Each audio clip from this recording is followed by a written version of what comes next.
Hello and welcome back.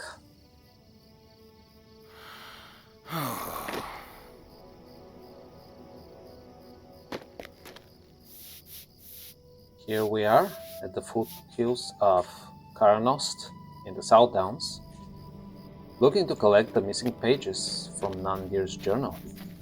We already found 5 out of those, and hopefully this half-hour bandit will have the last one, right? Right, bandit? You do us this service, will you not? But no, he's stubborn, that one. Okay, maybe this one.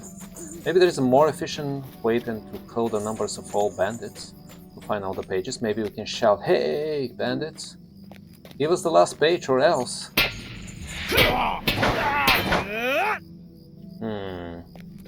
See? It's always work. The last bit of work always takes the longest, or seems to be the case almost every time. Well,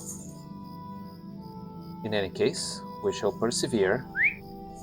If we've already found 5 out of 6 pages, it shouldn't take us too long to find the last one. Can't be too long.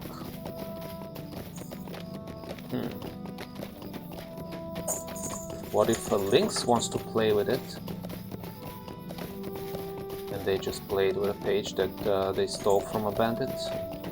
Does that mean we have to kill all the lynx around here as well? I think not. Well, let's see now. There's also a warg. They're kind of sentient, so they might have stolen a page. Potentially. I don't know. Let's see, we're approaching goblin territory here. Look at the beautiful... Is it a sunset or sunrise? It's a sunrise. It's beautiful. Oh yes, and if you guys recall, we never extinguished the fires around here. The good news is, though, that there will be goblins around and maybe one of the goblins has the last page. Right, goblin? There we go. So now we have to reassemble Narndir's journal at the table at Skurlow Farm. Again, apparently the whole farm only features one table, and the sole purpose of that table is for us to sort things on it. I haven't seen anybody else use that table for any sort of purposes. But if you recall, a couple of episodes ago, we had to sort through a bunch of, scraps of paper until we figured out the story. No one was willing to help us. The rangers set us to do everything by ourselves. And then when we got the scraps and we fought enemies and we came back, they told us, well, now you just do rearrange all the scraps by yourself, no help from us. Yep, that's what the rangers are these days. Disappointing. But we shall help them regardless, for the sake of Middle-earth. We shall persevere against the darkness. Right? So we're getting close to the table. Apparently we cannot reassemble the journal anywhere else. Like no other table in Herne or any other place would work. Just this table. Alright, bees. Yes. Okay, here's the table. So we will be rearranging. This table will serve as a suitable place to sort your findings. Yep. The only suitable sorting place in Middle-earth. Yes, boar. You're excited and the chicken got on board. See, the boar is helping, the chicken is helping, but not the rangers. The torn pages fit neatly together, and Narndir's journal is restored. Yeah, thanks to us and those couple of animals. No thanks to any actual other human beings. Okay, so we have to read the Narndir's restored journal? Just anywhere now? I mean, I don't mind that. We should do that in a second, guys. I just need to check something. Alright then. Let's now read Nandir's restored journal. Nandir's journal. My hand shakes to record this, and I confess trepidation. Should I write this account at all? But that is the duty of an archivist, is it not? To record, remember, no matter the cost. Accounts of Prince Amondir's disappearance are few and scattered, but those that remain chill my blood. It is said his cries of terror echoed among the downs for 3 nights after he disappeared, and when they at last gave way to silence, the fog rolled in from the barrows, deeper than ever. 3 sons Amondir had when he died, and the curse that came to fall upon them could not be escaped. One of the dead, a pale shade who appeared as a man-shaped darkness in the fog, its eyes glowing a cold blank white, appeared several decades after Amondir's disappearance. Several decades, wow. It seemed intent on hunting them, stalking and slaying them one by one. First, Amonhatol, eldest son of Amondir, was found slain, but that was not the worst. Someone had garbed him in white, and he lay before a barrow gate in the downs after becoming separated from his companions in the evening. His face was shriveled, as though he had aged 100 years in a single night. Scarcely 2 years later, his brother Tanadan met an identical fate, though in his case he disappeared from Dol Ernil itself. Men whispered that it was a grave fear that hunted the children of Cardolan. It's interesting how the grave fear here is not capitalized. It was a grave fear that hunted the children of Cardolan, and if even the sons of vanished Prince Amondir were not protected from it, who could claim safety for any? I hesitate to write of Dol Ernil's curse, to write of this grave fear. Now it's all capital, interesting. Or capitalized. But it is my duty. As I have sworn to the Dunedain, so have I sworn to uphold the truth, and I write it here in this journal. Okay, wow. That's the reality of it, right? So let's show Narni's journal to Meneldir just south of Dol Ernil in Turngortat. Alright guys, obviously I'll see you over there. We are in Turngortat, trying to find our way in the fog to meet Meneldir just south of Dol Ernil. Let's see if we will manage to do that without too much trouble. We shall find out soon. Let's see.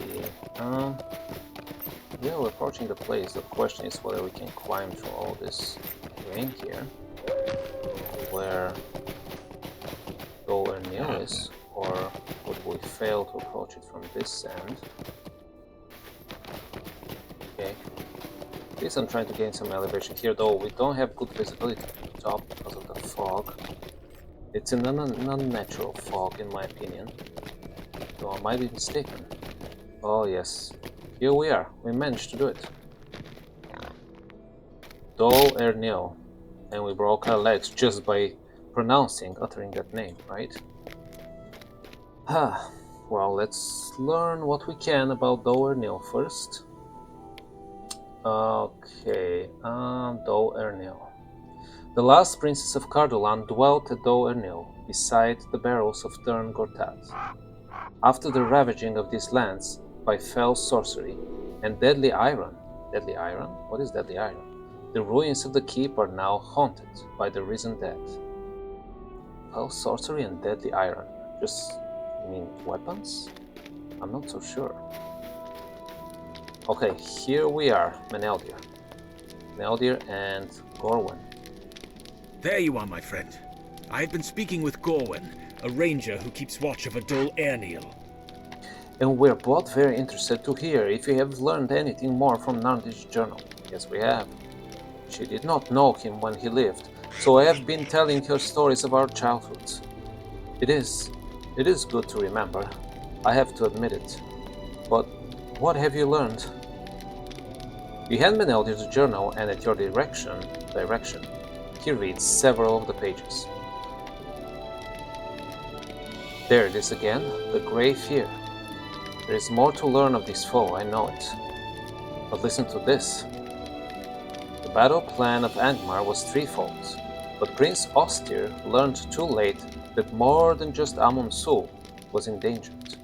He rode north to the defense of Weathertop with most of his household, and only when the southern sky filled with smoke from a great burning did he realize that Cardolan had been ravaged while he was away. He fought the Battle of Weathertop through eyes bleary with tears, and only when it was done did his king give him permission to return. He galloped with utmost haste back to Doer Nil, but he was unprepared for the sight that awaited him in the throne room. These pages speak of the throne room of Doer Nil. That is where you should read the rest of the account, Basabur, just for the fun of it. Gorwan tells me the throne room is north of here and up several flights of stairs. And Eldir hands the journal back to you. These pages speak of the throne room of Dol Airneil. Yes, they do. Okay. You want me to do it all by myself again? Great. Good Rangers. Foul Breath White. And now we have to deal with Foul Breath as well on top of everything else? Unacceptable. Why? Why alone do I have to deal with Foul Breath? You know? If we have to deal with Foul Breath, let's do it together. Right, guys? Okay. I mean, these are easy to defeat and all, but also not sure. Let's see. Well, maybe let's try it this way. And we have to defeat more of that anyways, so that part is fine. And you're a Doanil Blightgoer. An ancient evil? Not so scary, you didn't even bother to attack us. Okay, this one might do. Yes, okay. Fine. Not too bad. Okay.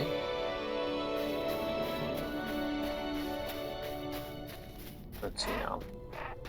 We can even get to the throne room. You said, oh, it's just easy, just a couple of stairs up there. No biggie. Except for the foul breath of the undead, you know, but no biggie. Okay, I think we're lost now. Well, there's an outlet here. Okay, good. That at least is fine. Okay. Another foul breath white. Huh.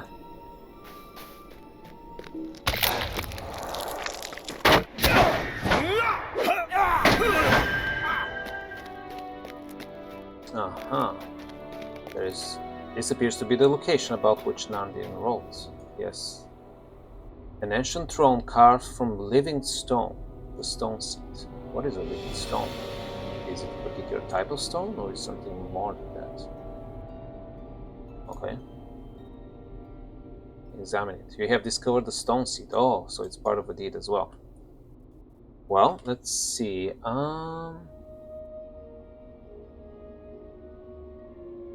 I don't see... Yeah, I don't see the deed for that. 2 out of 6, 2 out of 3, blah blah blah. No, I don't see it. Well, that's fine. We shall figure it out. In any case, here is an appropriate place to continue reading the journal. The writing is so evocative, as usual, you can almost imagine the terrible sight that awaited Prince Ostir right after he returned from Amun-Su. So this is the Grey Fear himself, and this is Ostir. Okay, so we have a vivid description of the Grey Fear. So he's a what kind of man? Not a regular one. I don't know. Let's see. By the time he finally reached Dol Airneil, Prince Ostir's keep was a ruined shell.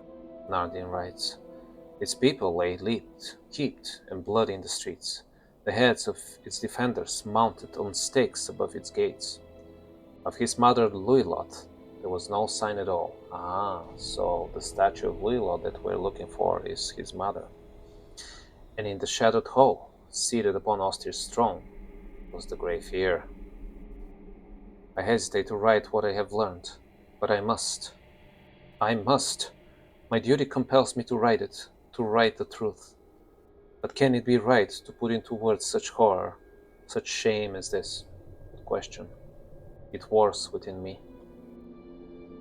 Prince Austir stood in the charnel house that was Dol Ernil, and he looked in the eyes of the creature that sat upon the throne, and he knew the identity of the Grey Fear.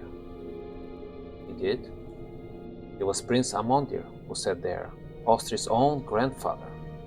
But the servant of evil that started back was a stranger entire. The servant of evil that stared back was a stranger entire?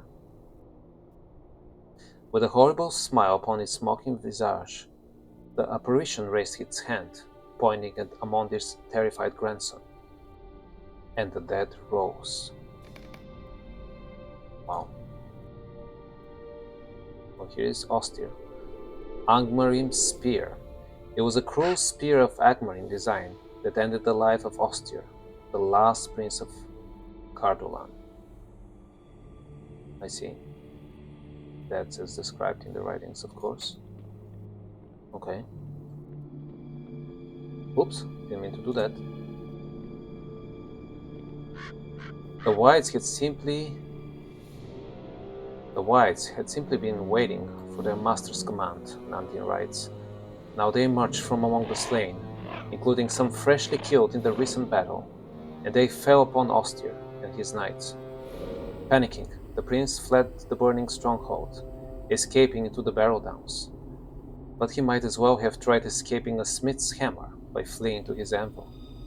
The Angmarim were waiting there in ambush for him, and among their number were hillfolk, orcs, and cultists of the Witch King. The dead drove Austir's dwindling company straight towards this enemy force. And there in the darkness, caught between the living and the dead, every last one of Cardolan's defenders died. Prince Austir perished last of all, sobbing with despair as one of Carndum's warriors drove a spear of cold iron through his heart. His bones, and those of his company, vanished among the downs. I have written it. Is that what you wanted of me? I have finished it. My duty is fulfilled. But the account is too terrible. I will tear these pages from my journal and I will hide them. Yes, let none know how badly the men of Cardolan failed. I will bury the Witch King's victory as deep allows, and so triumph over Angmar myself. Well, if that was your goal, why not just burn them instead of hide them? Because we found them, right? And now we know the story, for good or for bad. The Grey Fear has not been seen in hundreds of years, and I will not give the creature life by letting this account be read by anyone. If there is any need for these pages in the days to come, I will retrieve them myself. Okay, fair enough. But I can see no such day ahead of us, and that is a blessing. Well, we see the hesitation there. It's very well manifested, I guess. Very cool. Very cool. Even if obviously disturbing, but cool. Yes, Blight Priest. Yes, Foul-Breath White. We shall fight all of you for as long as we have to. Okay, so now searching for the statue of Luilot? Wait, isn't that the statue of Luilot here? Yes, it is. Okay. Okay, let's deal with those guys just in case they distract us. But yes, this is the statue of Luilot, the mother. A statue depicting Luilot, Princess of Cardolan. Okay. A plaque reads, Luilot, Princess, Mother, Wife, Champion. Behind the plaque, you find a scroll. Okay. Can we read the scroll? I think not, as usual. Fine. Okay, well now, we can bring Nandir's journal back from an elder at what's called the Gorwen's camp. It's her camp, south of Dol Ernil. Yes, we know the place now. Kind of know the place. Broke our legs very well this time.